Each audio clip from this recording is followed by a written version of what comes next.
నమస్కారం ETV news కు స్వాగతం ముఖ్యాంశాలు నేతాజీ అదృశ్యంపై కీలక విషయాలు వెల్లడించిన రహస్య దస్త్రాలు విమానం ప్రమాదంలోనే మరణించారని ధృవీకరించిన 1995 నాటి కేబినెట్ పత్రం ఉగ్రవాదుల కోసం కొనసాగుతున్న ఎన్ఐఏ వేట దర్యాప్తు సంస్థ అదుపులో ఐసిస్ నియామక బాధ్యుడు రఫీక్ హైదరాబాద్ ఉగ్రదాడులతోనూ సంబంధాలు అమరావతి ప్రధాన అభివృద్ధిదారు ఎంపికకు నేడు సింగపూర్ వెళ్లనున్న చంద్రబాబు మంత్రి ఈశ్వరన్ కన్సార్టియంతో కీలక భేటీ ఉధృతంగా సాగుతున్న బల్దియా ఎన్నికల ప్రచారం దూసుకెళ్తున్న తెరాస హోరెత్తిస్తున్న విపక్షాలు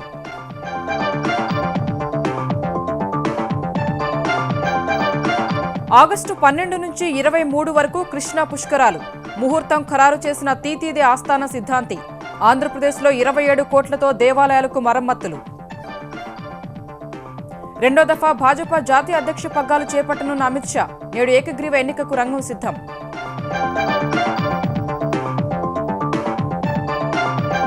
మంచు తుపాను ధాటికి అగ్రరాజ్యం విలవిల 16 మంది మృతి న్యూయార్క్లో భారీ హిమపాతం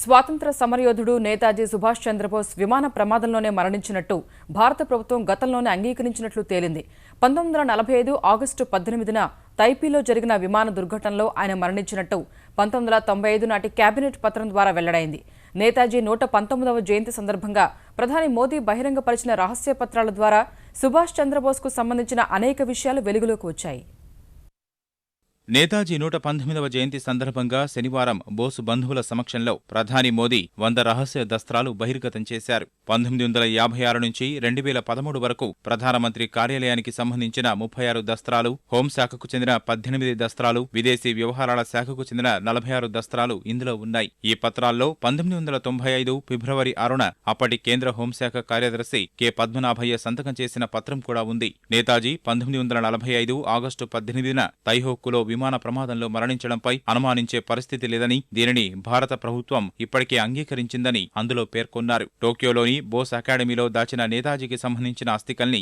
భారత్కు తీసుకొచ్చే విషయంలో ప్రభుత్వం ఒక నిర్ణయం తీసుకోవడానికి వీలుగా కేబినెట్ ఆ పత్రాన్ని రూపొందించింది తైపీలోని తైహోకు ఏరోడ్రోమ్ వద్ద విమాన ప్రమాదం జరిగిన 5 రోజుల తర్వాత రాసిన పత్రాల ప్రకారం అప్పటి బ్రిటన్ ప్రధాని క్లెమెంట్ అట్లీ బోస్ను యుద్ధ నేరస్తుడిగా ఎలా పరిగణించాలనే విషయంలో సానుకూల ప్రతికూల అంశాలను భారత్పై ప్రభావాలను బేరీజు వేశారు 1966 జనవరి 10న తాష్కెంట్ ఒప్పందం అనంతరం బోస్ మాస్కో రేడియోలో ప్రసంగించారంటూ దివంగత ఎంపీ సమర్ గుహ ప్రకటించిన తర్వాత కేంద్ర ప్రభుత్వం వివిధ ఏజెన్సీల మధ్య నడిచిన లేఖలు బయటికొచ్చాయి నేతాజీ చనిపోయిన మాట వాస్తవమేనని దానికి సంబంధించిన రుజువును తాను చూపలేనని భారత తొలి ప్రధాని నెహ్రూ 1962లోనే పేర్కొన్నారు ఈ విషయాన్ని బోస్ కుటుంబ సభ్యులకు ఆయన తెలిపారు బోస్ సజీవంగా ఎక్కడో రహస్యంగా ఉండేందుకు కొద్దిపాటి అవకాశం ఉందని అదే నిజమైతే అత్యంత ఆదరాభిమానాలతో ఆయన్ని స్వాగతిస్తామని నెహ్రూ చెప్పినట్లు పత్రాల ద్వారా తెలుస్తోంది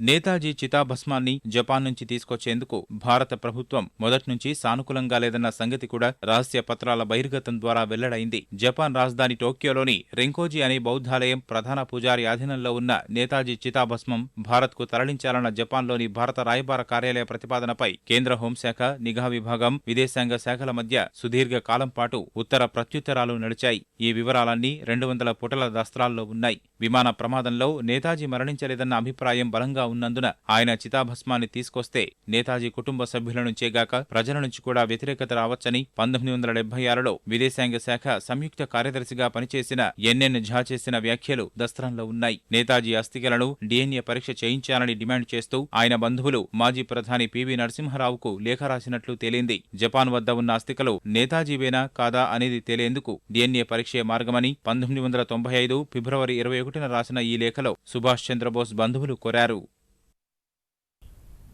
ఇస్లామిక్ స్టేట్ ఉగ్రవాద సంస్థ కోసం భారత్లో నియామకాలు చేపట్టే రఫీక్ అహ్మద్ను జాతీయ దర్యాప్తు సంస్థ అరెస్ట్ చేసింది బెంగళూరులో అతడు నివసిస్తున్న ఇంటిపై ఎన్ఐఏ సహా 4 రాష్ట్రాల పోలీసులు దాడి చేసి అదుపులోకి తీసుకున్నారు హైదరాబాద్లోని గోకుల్చాట్ అహ్మదాబాద్ పేలుళ్ల ఘటనల్లో రఫీక్ కీలక నిందితుడిగా ఉన్నాడు 2013లో దిల్సుఖ్ నగర్ వద్ద జంట పేలుళ్ల విధ్వంసంతోనూ ఇతడికి సంబంధాలున్నాయి హైదరాబాద్, అహ్మదాబాద్ పోలీసులకు అందిన సమాచారం ప్రకారం ఐసిస్ ఉగ్ర సంస్థకు సాయుధులను రఫీక్ నియమిస్తాడు.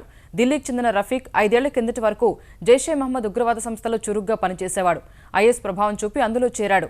మన దేశంలో ప్రత్యేకించి దక్షిణ భారతదేశంలో ఐఎస్ నియామకాలు ప్రారంభించాడు. హైదరాబాద్లో అరెస్టైన 4 మెట్రో నగరాల్లో విధ్వంసాలకు పథకరచన చేసినట్టు ఎన్ఐఏ స్పష్టం చేసింది. వేర్వేరు ప్రాంతాలకు చెందిన వీరంతా హైదరాబాద్లో తరచూ కలుసుకునేవారని, 12 చోట్ల రెక్కి నిర్వహించి వివరాలు సేకరించారని ఎన్ఐఏ తెలిపింది. మరో 2 రోజుల్లో జరగనున్న గణతంత్ర దినోత్సవం సందర్భంగా హైదరాబాద్లో భద్రతను మరింత పటిష్టం చేశారు. కీలక ప్రాంతాల్లో సోదాలు ముమ్మరం చేశారు. Necklace road, NTR ghat road వద్ద మధ్య మండలం పోలీసుల ఆధ్వర్యంలో తనిఖీలు నిర్వహించారు. అనుమానాస్పద వ్యక్తులను ప్రశ్నించారు. వేడుకలు జరగనున్న పరేడ్ గ్రౌండ్లో పోలీసులు కవాతు నిర్వహించారు. ఉత్తర మండలం డీసీపీ ప్రకాష్ రెడ్డి సిబ్బందికి భద్రతా చర్యలపై దిశానిర్దేశం చేశారు.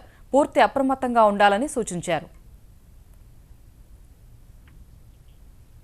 నవ్యాంధ్ర రాజధాని అమరావతి నిర్మాణం, అధునాతన పరిశ్రమల ఏర్పాటు, లక్షలాది యువతకు ఉద్యోగ ఉపాధి అవకాశాల కల్పనే లక్ష్యంగా ఆంధ్రప్రదేశ్ ముఖ్యమంత్రి చంద్రబాబు దావోస్ పర్యటన విజయవంతంగా సాగింది. ప్రపంచ ఆర్థిక సదస్సు వేదికగా లక్ష్య సాధన కోసం చంద్రబాబు తీవ్రంగా శ్రమించారు. రాష్ట్రానికి పెద్ద ఎత్తున పెట్టుబడుల్ని ఆకర్షించేందుకు ప్రయత్నించారు.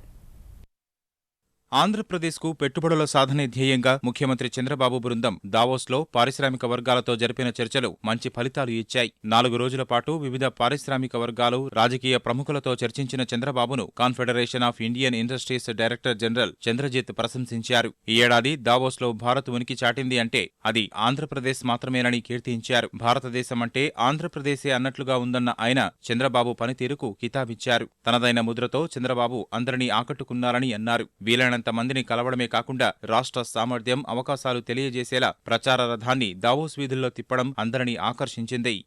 సదస్సు చివరి రోజున చంద్రబాబు తీరిక లేకుండా గడిపారు. మెకన్సీ గ్లోబల్ సీఈఓ డొమినిక్ బార్టన్తో జరిగిన భేటీలో పలు అంశాలను చర్చించారు. ప్రైవేటు రంగం, ప్రపంచ ఆర్థిక సంస్థల నుంచి రాజధాని అమరావతి కోసం నిధుల సేకరణకు కన్సల్టెంట్గా వ్యవహరిస్తున్న మెకన్సీ గ్లోబల్ ఇంతటి ప్రతిష్టాత్మక ప్రాజెక్టు బాధ్యతలు దక్కడం అదృష్టంగా పేర్కొంది. పెట్రోకెమికల్ ఉత్పత్తులు, సింథటిక్ ప్లాస్టిక్ సీసాలు, సర్జికల్ గ్లోవ్స్ తయారీలో ప్రసిద్ధి చెందిన Indorama synthetic company CEO Prakash Lohia కూడా చంద్రబాబుతో సమావేశమయ్యారు. $500 మిలియన్ పెట్టుబడులకు సంసిద్ధత వ్యక్తం చేశారు.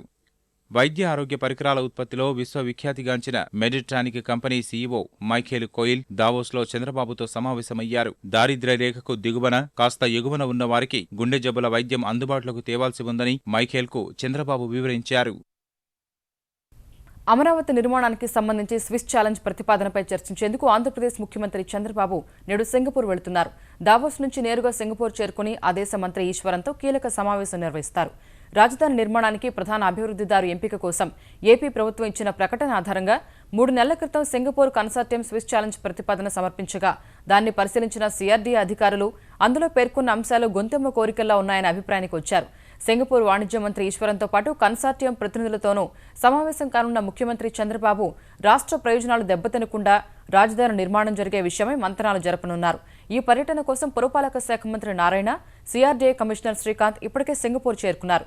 బృహత్ ప్రణాళికపై రైతుల అభ్యంతరాలను సర్బానా కంపెనీ ప్రతినిధుల దృష్టికి తీసుకెళ్లారు. 12 ఏళ్లకోసారి ఆధ్యాత్మిక సంబరాన్ని తీసుకొచ్చే కృష్ణా పుష్కరాలకు ముహూర్తం ఖరారైంది. ఆగస్టు 12 నుంచి 23 వరకు 12 రోజుల పాటు కృష్ణా పుష్కరాలు నిర్వహించాలని తిరుమల తిరుపతి దేవస్థానం ఆస్థాన సిద్ధాంతి తంగిరాల వెంకటకృష్ణ పూర్ణప్రసాద్ తేదీలు ఖరారు చేశారు. కృష్ణా పుష్కరాలకు ఏర్పాట్లు ప్రారంభించిన ఆంధ్రప్రదేశ్ ప్రభుత్వం ఆర్థిక మంత్రి నేతృత్వంలో మంత్రివర్గ ఉపసంఘం, ప్రభుత్వ ప్రధాన కార్యదర్శితో పాటు పుష్కరాలు జరిగే కర్నూలు, గుంటూరు, కృష్ణా జిల్లాల కలెక్టర్లతో మరో 2 వేర్వేరు కమిటీలను ఏర్పాటు చేయనుంది. పుష్కరాలు జరిగే 3 జిల్లాల్లో దేవాదాయ శాఖ పరిధిలోని అన్ని దేవాలయాలకు 27 కోట్ల రూపాయలు వెచ్చించి మరమ్మతులు చేయనున్నట్లు ఆంధ్రప్రదేశ్ దేవాదాయ శాఖ మంత్రి మాణిక్యాలరావు తెలిపారు. భక్తుల కోసం కొత్తగా 172 ఘాట్లను నిర్మించనున్నట్లు వెల్లడించారు. కృష్ణా, గుంటూరు అలాగే కర్నూలు జిల్లాలకు సంబంధించి ఎక్కడెక్కడ ఘాట్స్ ఉన్నాయో ఇప్పటికే ఇరిగేషన్ శాఖ ఆ ఘాట్లన్నీ గుర్తించి కొత్త ఘాట్లని సుమారుగా 172 కొత్త ఘాట్లను కూడా నిర్మించడం ద్వారా ఎక్కడా కూడా రాబోయే రోజుల్లో భక్తులకు అసౌకర్యం కలగకుండా అన్ని ప్రాంతాల్లోనూ కూడా ఘాట్ల నిర్మాణం, నిర్వహణ అలాగే ఈ 3 జిల్లాలకు సంబంధించి కృష్ణా తీర ప్రాంతంలో ఉన్న అన్ని దేవాలయాల్ని రెనోవేట్ చేసి మంచి ఆధ్యాత్మిక వాతావరణం ఉండే కార్యక్రమానికి ఇప్పటికే శ్రీకారం చుట్టడం జరిగింది. ఉమ్మడి హైకోర్టు పరిధిలోని న్యాయాధికారుల విభజన ప్రక్రియ ప్రారంభమైంది. ఏ రాష్ట్రంలో పనిచేయాలనుకుంటున్నారో తెలపాలని హైకోర్టు రిజిస్ట్రార్ తెలుగు రాష్ట్రాల్లోని న్యాయాధికారులను కోరారు. ఆంధ్రప్రదేశ్ పునర్విభజన చట్టంలోని సెక్షన్ 77 ప్రకారం ఆప్షన్ ఫారాలను వారికి పంపించారు. ఫిబ్రవరి 10వ తేదీలోగా ఐచ్ఛికాలను నింపి ఫారాలను జిల్లా ప్రధాన న్యాయమూర్తికి సీల్డ్ కవర్లో సమర్పించాలని పేర్కొన్నారు. ఆ తర్వాత జిల్లా ప్రిన్సిపల్ జడ్జీలు హైకోర్టుకు పంపాల్సి ఉంటుంది. అపాయింటెడ్ డే నుంచి 3 ఏళ్లలోపు పదవి విరమణ చేయనున్న అధికారులు రిటైర్మెంట్ తేదీని తెలపాలి. తెలంగాణ, ఏపీలోని మ్యాజిస్ట్రేట్లు, జడ్జిలు, ఇతర న్యాయాధికారులు ఉమ్మడి హైకోర్టు పరిధిలోనే పనిచేస్తున్నారు. రాష్ట్ర విభజన నేపథ్యంలో న్యాయాధికారుల విభజన కోసం గతంలోనే ఓ కమిటీని ఏర్పాటు చేసి మార్గదర్శకాలు విడుదల చేయడం సహా అభిప్రాయాలను కూడా సేకరించాలని భావించారు. ఏపీకి ప్రత్యేక హైకోర్టు ఏర్పడే వరకు న్యాయాధికారుల విభజన జరపొద్దంటూ ఓ న్యాయాధికారి సుప్రీంకోర్టును ఆశ్రయించినందున అప్పట్లో ప్రక్రియ ఆగిపోయింది. తెలంగాణకు అత్యవసరంగా 60 మంది ఐఏఎస్ అధికారులను కేటాయించాలని కేంద్రానికి తెరాస సర్కారు లేఖ రాసింది. పరిపాలన సౌలభ్యం, కొత్త జిల్లాల ఏర్పాటు తదనంతర అవసరాల కోసం వీలైనంత త్వరగా నిర్ణయం తీసుకోవాలని కోరింది. వచ్చే 2 బ్యాచ్ల నుంచి 30 మంది చొప్పున తమకు ఇవ్వాలని సూచిస్తూ కేంద్రానికి నివేదించింది. రాష్ట్ర విభజన అనంతరం తెలంగాణకు కేంద్రం 163 మంది ఐఏఎస్లను కేటాయించగా ఆ సమయానికి 133 మంది మాత్రమే ఉన్నారు. 2014 జూన్ నుంచి ఇప్పటి వరకు తెలంగాణ నుంచి 15 మంది ఐఏఎస్ అధికారులు పదవీ విరమణ పొందారు. ఇదే సమయంలో కేంద్రం కొత్తగా 10 మంది ఐఏఎస్లను కేటాయించింది. ప్రస్తుతం 128 మంది ఐఏఎస్ అధికారులు తెలంగాణలో ఉండగా ఈ ఏడాది మరో 4 ఐఏఎస్ అధికారులు పదవి విరమణ చేయనున్నారు. ఈ నేపథ్యంలో ఐఏఎస్ల కొరత తెలంగాణను తీవ్రంగా వేధిస్తోంది. కొత్తగా 12 నుంచి 14 జిల్లాలు ఏర్పాటు చేయాలని తెలంగాణ ప్రభుత్వం నిర్ణయించగా ఒక్కో జిల్లాకు 2 ఐఏఎస్లు కావాలి. కొత్త జిల్లాలు, ప్రభుత్వ శాఖలకు కలిపి మొత్తం 60 మంది ఐఏఎస్ అధికారులు అవసరమని ప్రభుత్వం భావిస్తోంది. తెలంగాణ జనాభాలో 3వ వంతు ప్రజలు నివసిస్తున్న హైదరాబాద్ మహానగర పాలక సంస్థ ఎన్నికలను ఎన్నికల సంఘంతో పాటు బల్దీ అధికార యంత్రాంగం ప్రతిష్టాత్మకంగా తీసుకుంది. ప్రతి ఒక్కరూ ఓటు హక్కు వినియోగించుకునేందుకు ఎలాంటి ఇబ్బందులు లేకుండా ఏర్పాట్లు చేస్తోంది. ఇందుకోసం జీహెచ్ఎంసీ 3.3 కోట్ల రూపాయలను మంజూరు చేసింది. 150 డివిజన్ల పరిధిలోని 7,802 పోలింగ్ కేంద్రాల్లో మంచినీటి సౌకర్యంతో పాటు టెంట్లు, కుర్చీలు, బల్లలు వంటి కనీస ఏర్పాట్లు చేస్తున్నారు. ఓటర్లు ఎక్కువగా ఉన్న పోలింగ్ కేంద్రాల్లో అదనపు సౌకర్యాలు కల్పించే ఉద్దేశంతో 45 చోట్ల ఆక్సిలరీ పోలింగ్ కేంద్రాలను ఏర్పాటు చేస్తున్నారు. మొత్తం 74,23,980 మంది ఓటర్లకు గాను ఇప్పటికే 13,87,000 మంది ఓటర్లకు జీహెచ్ఎంసీ సిబ్బంది పోలింగ్ చిట్టీలు పంపిణీ చేశారు. 16 మంది కన్నా ఎక్కువగా అభ్యర్థులున్న చోట్ల అదనపు ఈవీఎంలను ఏర్పాటు చేస్తున్నారు. తొలిసారిగా జీహెచ్ఎంసీ ఎన్నికల్లో నోటా ఉంటుందని భావించినప్పటికీ ఈ దఫా నోటాకు అవకాశం లేదని ఎన్నికల అధికారులు స్పష్టం చేశారు. గ్రేటర్ హైదరాబాద్ ఎన్నికల్లో తెరాసను గెలిపిస్తే అభివృద్ధిని ఇంటి వద్దకే రప్పిస్తామని తెలంగాణ నీటిపారుదల శాఖ మంత్రి హరీష్ రావు హామీ ఇచ్చారు. మెదక్ జిల్లా రామచంద్రాపురంలో జరిగిన కార్యకర్తల సమావేశంలో హరీష్ రావు పాల్గొన్నారు. 18 నెలల కాలంలో అన్ని వర్గాలను సంతృప్తిపరిచే నిర్ణయాలు తీసుకున్నామని తెలిపారు. హైదరాబాద్కు ఏమీ చేయకుండా ఓట్లు అడుగుతున్న మిగతా పార్టీలు సింగిల్ డిజిట్కే పరిమితమవుతాయని హరీష్ రావు అన్నారు. కంటి ముందు టీఆర్ఎస్ అభ్యర్థి, ఇంటి ముందు మీ అభివృద్ధిని చూసి టీఆర్ఎస్ ఓటేయండి. ఇవాళ మా అభ్యర్థులు మీ కళ్ళ ముందు కనబెడతారు. ఇవాళ టీఆర్ఎస్ పార్టీ చేసిన అభివృద్ధి మీ ఇంటి ముందు కనబెడతాం. కార్పొరేటర్ అభివృద్ధిలో హైదరాబాద్ కార్పొరేషన్, ఈ నినాదంతో ముందుకు పోతాం. ఇవాళ మీరు ఏ అభ్యర్థులను కల్పించినా, మేము ఎట్లయితే ఎమ్మెల్యేలు, ఎంపీలు, మంత్రులు పనిచేసినారో రేపు టీఆర్ఎస్ అభ్యర్థులు కూడా మీకు అందుబాటులో ఉండి పనిచేస్తారు. గ్రేటర్ హైదరాబాద్ ఎన్నికల్లో అధికార తెరాసకు ధీటుగా తెదేపా, భాజపా కూటమి ప్రచార జోరు పెంచుతోంది. ఇరు పార్టీల అగ్రనేతలు ఎన్నికల ప్రచారంలోకి దిగనున్నారు. తెదేపా జాతీయ ప్రధాన కార్యదర్శి లోకేష్ నేడు హైదరాబాద్లోని వివిధ ప్రాంతాల్లో జరిగే ప్రచారంలో పాల్గొననున్నారు. ఆ పార్టీ అధినేత చంద్రబాబు నాయుడు ఈ నెల 28, 29 తేదీల్లో హైదరాబాద్లో ప్రచారం నిర్వహించనున్నారు. భాజపా తరఫున కేంద్ర మంత్రులు వెంకయ్యనాయుడు, సంతోష్ గాంగ్వార్, ప్రకాష్ జవడేకర్, నక్వీలు కూడా త్వరలో ప్రచారానికి రానున్నట్లు భాజపా తెలంగాణ అధ్యక్షుడు కిషన్ రెడ్డి తెలిపారు. టీడీపీ, బీజేపీ సమన్వయ సమావేశాలు కూడా ప్రారంభమైనాయి. ఇరు పార్టీల కార్యకర్తలు మరి కలిసి పాదయాత్రలు చేస్తా ఉన్నారు. కేంద్ర మంత్రులు వెంకయ్య నాయుడు గారు 26వ తేదీ సాయంకాలము 2 సభల్లో ప్రసంగిస్తారు. జౌలి శాఖ మంత్రి సంతోష్ గంగ్వారు 28న వారు కూడా రానున్నారు. ప్రైవేటు విద్యాసంస్థలు ఎదుర్కొంటున్న అన్ని రకాల సమస్యలను పరిష్కరిస్తామని తెలంగాణ ఐటీ, పంచాయతీరాజ్ శాఖ మంత్రి కె తారక రామారావు స్పష్టం చేశారు. హైదరాబాద్ నిజాం కళాశాల మైదానంలో జరిగిన ప్రైవేటు పాఠశాలల జేఏసీ సభకు కేంద్ర మంత్రి దత్తాత్రేయ, మంత్రులు నాయని నరసింహారెడ్డి, తలసాని శ్రీనివాస్ యాదవ్తో కలిసి కేటీఆర్ హాజరయ్యారు. గ్రేటర్ హైదరాబాద్ పరిధిలో నివసిస్తున్న ప్రైవేటు స్కూల్ యాజమాన్యాల ఆస్తి పన్ను, కరెంటు టారిఫ్ల విషయంలో ముఖ్యమంత్రితో మాట్లాడి సమస్య పరిష్కారమయ్యే విధంగా చూస్తానని ఈ సందర్భంగా కేటీఆర్ హామీ ఇచ్చారు. నేను మీ అందరినీ కోరేది ఒకటే, మీ సమస్యల విషయంలో స్పష్టత రాష్ట్ర ప్రభుత్వానికి ఉన్నది, కాకపోతే సమయానుకూలత కూడా కావాలి. ఆ సమయము అనుకూలత తప్పకుండా తొందరలో వస్తుంది. తప్పకుండా మీ సమస్యల్ని పరిష్కరించే బాధ్యత మాది, అందులో అనుమానం పెట్టుకోవద్దు. ఇప్పటికి కూడా మరి ఈ ప్రాపర్టీ ట్యాక్స్ విషయంలో గానీ, జిహెచ్ఎంసీ పరిధిలో, అదే రకంగా మీకున్న ఈ కరెంట్ టారిఫ్ విషయంలో, ఈ రెండింటి విషయంలో కూడా తప్పకుండా మేమందరం కూడా సమిష్టిగా ముఖ్యమంత్రి గారితో మీ ఆవేదన వారికి వివరించి మీ మీద ఆధారపడ్డ వేలాది మందిని కాపాడే విధంగానే మంచి సానుకూలంగానే ఆలోచించి ఒక నిర్ణయం తీసుకుంటామని చెప్పి కూడా మీకు నేను హామీ ఇస్తా ఉన్నా. దేశవ్యాప్తంగా ఇంటర్మీడియట్లో ఒకే పాఠ్య ప్రణాళికను రూపొందించేందుకు central board of secondary education CBSE ఏర్పాటు చేసిన కమిటీ తొలి సమావేశం హైదరాబాద్లో జరిగింది. కమిటీ సమన్వయకర్త తెలంగాణ ఇంటర్ బోర్డు కార్యదర్శి అశోక్ అధ్యక్షతన జరిగిన ఈ భేటీలో సిలబస్ తయారీపై సుదీర్ఘంగా చర్చించారు. ఇంటర్లో గణితం, సైన్స్ సబ్జెక్టుల్లో 70% కామన్ సిలబస్, 30% ఆయా రాష్ట్రాల ఇంటర్ బోర్డుల నిర్ణయం ప్రకారం పాఠ్యాంశాలను రూపొందించుకోవాల్సిన ఆవశ్యకతపై కమిటీ ఏకాభిప్రాయం వ్యక్తం చేసింది. సైన్స్కు సంబంధించి తయారు చేసిన కామన్ సిలబస్ ముసాయిదా ప్రతిని కమిటీ సమన్వయకర్త అశోక్ సభ్యులకు అందజేశారు. ఈ సిలబస్కు సభ్యులంతా ఆమోదం తెలిపారు. ఈ ప్రతిని కేంద్రానికి సమర్పించనున్నారు. కమిటీ ప్రక్రియ పూర్తయితే వచ్చే విద్యా సంవత్సరం నుంచి దేశవ్యాప్తంగా ఇంటర్లో ఒకే తరహా సిలబస్, ప్రశ్నాపత్రాలు, వెయిటేజీ అమలు చేయనున్నారు. అఖిల భారత స్థాయి పోటీ పరీక్షలను దృష్టిలో పెట్టుకుని అన్ని రాష్ట్రాల విద్యార్థులకు ఒకే తరహా సిలబస్ ఉండాలనే ఉద్దేశంతో కేంద్రం ఈ కమిటీని నియమించింది. ఫిబ్రవరి 4 నుంచి విశాఖపట్నంలో జరగనున్న అంతర్జాతీయ నౌకాదళ విన్యాసాలకు ఏర్పాట్లు ముమ్మరంగా సాగుతున్నాయి. రాష్ట్రపతి, ప్రధాని సహా వివిధ రాష్ట్రాల ముఖ్యమంత్రులు, గవర్నర్లు హాజరు కానున్న ఈ కార్యక్రమంలో ఎలాంటి అవాంఛనీయ ఘటనలు జరగకుండా పోలీసులు పటిష్ట భద్రత ఏర్పాట్లు చేస్తున్నారు. నౌకాదళ విన్యాసాల నేపథ్యంలో విశాఖ అంతటా పోలీసులు తనిఖీలు ముమ్మరం చేశారు. ఏర్పాట్లపై నౌకాదళ అధికారులు, జిల్లా ప్రజా ప్రతినిధులతో మంత్రి గంటా శ్రీనివాసరావు సమీక్ష నిర్వహించారు. విన్యాసాల సందర్భంగా తీసుకోవాల్సిన చర్యలపై చర్చించారు. నౌకాదళ విన్యాసాల ఏర్పాట్ల విషయంలో ఎలాంటి లోటుపాట్లు లేకుండా పటిష్టమైన చర్యలు తీసుకుంటున్నట్లు గంటా శ్రీనివాసరావు తెలిపారు.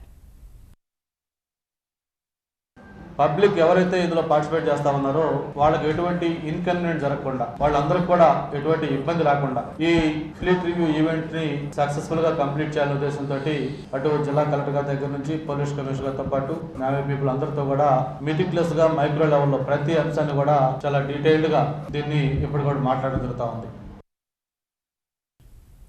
బానిస సంఖ్యల మధ్య మగ్గుతున్న తెలుగు భాషకు విముక్తి ప్రసాదించాలని ప్రముఖ సాహితీవేత్త గరికపాటి నరసింహారావు అన్నారు. విశాఖపట్నంలో లోక్నాయక్ ఫౌండేషన్ గరికపాటికి జాతీయ సాహితీ పురస్కారాన్ని అందజేసింది. సుప్రీంకోర్టు న్యాయమూర్తి జస్టిస్ జాస్తి చలమేశ్వర్, కేంద్ర vigilance commissioner K V Chowdary, Loknayak foundation అధ్యక్షుడు యార్లగడ్డ లక్ష్మీప్రసాద్ సహా పలువురు ప్రముఖులు ఈ కార్యక్రమంలో పాల్గొన్నారు. తెలుగు భాష పరిరక్షణకు ఉద్యమ స్థాయిలో ప్రయత్నించాలని గరికపాటి సూచించారు. తెలుగు రాష్ట్రాల్లోని దేవాలయాల్లో సైతం పరభాషా స్తోత్రాల వైపు మొగ్గు చూపడం పట్ల గరికపాటి ఆవేదన వ్యక్తం చేశారు. దేవుడు కోసమైనా సరే మన భాషనే మనం ప్రేమించాలి. ఖచ్చితంగా తెలుగు భాష నేను 100 సార్లు చెబుతా, 1,00,000 సార్లు చెబుతాయి. మనం మరాఠీని ఎత్తికెత్తుకుంటాం, మలయాళాన్ని ఎత్తికెత్తుకుంటాం, తమిళాన్ని ఎత్తికెత్తుకుంటాం. ఏ దేవాలయంలోనూ తెలుగు పద్యం పాడేవాళ్ళు ఏడే. సంస్కృతం ఉందంటే అది దేవభాష. మరి ఇతర రాష్ట్రాల భాషలన్నీ మన దగ్గరికి ఎలా వస్తున్నాయండి? మన బానిసత్వం తప్ప. తమిళ స్తోత్రాలు, మలయాళ స్తోత్ర మంత్రాలు, మరాఠీ హారతులు అన్నీ తెలుగులో ఉంటేనే మేము చదువుతామని చెప్పండి స్పష్టంగా. అప్పుడే తెలుగు భాషలు. అన్ని ఇతర రాష్ట్రాల దేవాలయాలని పోషిస్తున్నది మనం. అక్కడికి మాత్రం తెలుగు నామఫలకాలు కూడా లేకుండా చేశారండి. కనీసం ఇది దారి అనే బోర్డు కూడా లేదు. భారతీయ జనతా పార్టీ జాతీయ అధ్యక్ష పదవిని అమిత్ షా 2వ దఫా చేపట్టేందుకు రంగం సిద్ధమైంది. నేడు ఆయన ఏకగ్రీవంగా ఎన్నిక కానున్నారు. 2014 మే నెలలో కేంద్ర మంత్రి వర్గంలో చేరిన రాజ్నాథ్ సింగ్ స్థానంలో అమిత్ షా భాజపా అధ్యక్షుడయ్యారు. మధ్యలో చేపట్టిన ఆ పదవీ కాలం శనివారంతో ముగిసింది. నేడు తిరిగి ఎన్నికైతే ఆయన తొలిసారిగా పూర్తిస్థాయిలో 3 ఏళ్లు పదవిలో ఉంటారు. షా ఇవాళ తన నామపత్రాలు దాఖలు చేస్తారు. ఈ కార్యక్రమానికి భాజపా పాలిత రాష్ట్రాల ముఖ్యమంత్రులు, కేంద్ర మంత్రులు హాజరయ్యే అవకాశం ఉంది. అమిత్ షా ఎన్నిక లాంఛనమేనని పార్టీ వర్గాలు చెబుతున్నాయి. తనకు అత్యంత సన్నిహితుడైన అమిత్ షాకు మరోసారి పార్టీ పగ్గాలు దక్కేలా ప్రధాని మోదీ పరిస్థితులన్నింటినీ సానుకూలంగా మార్చారు. ఆర్ఎస్ఎస్ కూడా సానుకూలంగానే ఉంది. మంచు తుపాను అమెరికాను వణికిస్తోంది. 20 రాష్ట్రాల ప్రజల్ని భయపడుతున్న హిమోత్పాతం కారణంగా 10 రాష్ట్రాల్లో అత్యవసర స్థితి ప్రకటించారు. ఇప్పటికే 16 మంది మృత్యువాత పడ్డారు. అనేక ప్రాంతాల్లో 102 సెంటీమీటర్ల మేర మంచు పేరుకుపోయింది. రవాణా, విద్యుత్, సమాచార వ్యవస్థలు స్తంభించాయి. వేల సంఖ్యలో విమానాల్ని రద్దు చేశారు. న్యూయార్క్ నగరం మంచు దిగ్బంధంలో చిక్కుకుంది. అమెరికాలో మంచు తుపాను బీభత్సం సృష్టిస్తోంది. ఈ ప్రకృతి వైపరీత్యం కారణంగా జనజీవనం అస్తవ్యస్తమైంది. New York, Tennessee, Georgia, Kentucky, North Carolina, New Jersey, Virginia, West Virginia, Maryland, Pennsylvania, district of కొలంబియాలో అత్యవసర పరిస్థితి ప్రకటించారు. న్యూయార్క్ నగరం మంచు దిగ్బంధంలో చిక్కుకుంది. ఎక్కడ చూసినా హిమపాతమే కనిపిస్తోంది. రవాణా వ్యవస్థ స్తంభించగా విద్యుత్, సమాచార వ్యవస్థలకు తీవ్ర అంతరాయం కలుగుతోంది. ఆకాశ హార్మ్యాలు, వంతెనలు, రహదారులు, పర్యాటక ప్రదేశాలు అన్నింటినీ మంచు కప్పేసింది. న్యూయార్క్ మీదుగా వెళ్లే రైలు, విమాన సర్వీసులను రద్దు చేశారు. భూమార్గాలు మూసివేశారు. అంబులెన్సులను మాత్రమే రహదారులపైకి అనుమతిస్తున్నారు. న్యూయార్కులో ఇప్పటివరకు రికార్డు స్థాయికి మించి మంచు కురిసింది.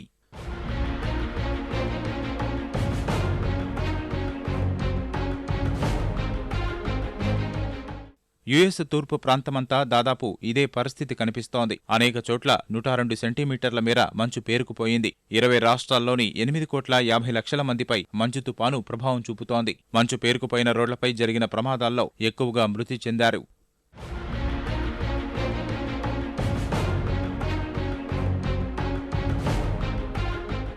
తుపాను ప్రభావిత ప్రాంతాల్లో విద్యాసంస్థలు మూసివేశారు. 6,000కు పైగా విమానాలు రద్దు చేశారు. నార్త్ కరోలినాలో 1,00,000 మంది, న్యూజెర్సీలో 90,000 మంది అంధకారంలో మగ్గుతున్నారు. కొన్ని రాష్ట్రాల్లో సముద్రపు అలలు భయాందోళనకు గురిచేస్తున్నాయి. తెలుగువారు ఎక్కువగా ఉండే వర్జీనియాలో ట్రాఫిక్ జామ్ వల్ల 800 రోడ్డు ప్రమాదాలు జరిగాయని పోలీసులు వెల్లడించారు. ఎవరూ బయటకు రావద్దని, అంతా ఇళ్లకే పరిమితమవ్వాలని నాటా అభ్యర్థించింది. చాలా దేవాలయాలు, గురుద్వారాలు తుపాను బాధితుల కోసం ప్రత్యేక ఏర్పాట్లు చేశాయి.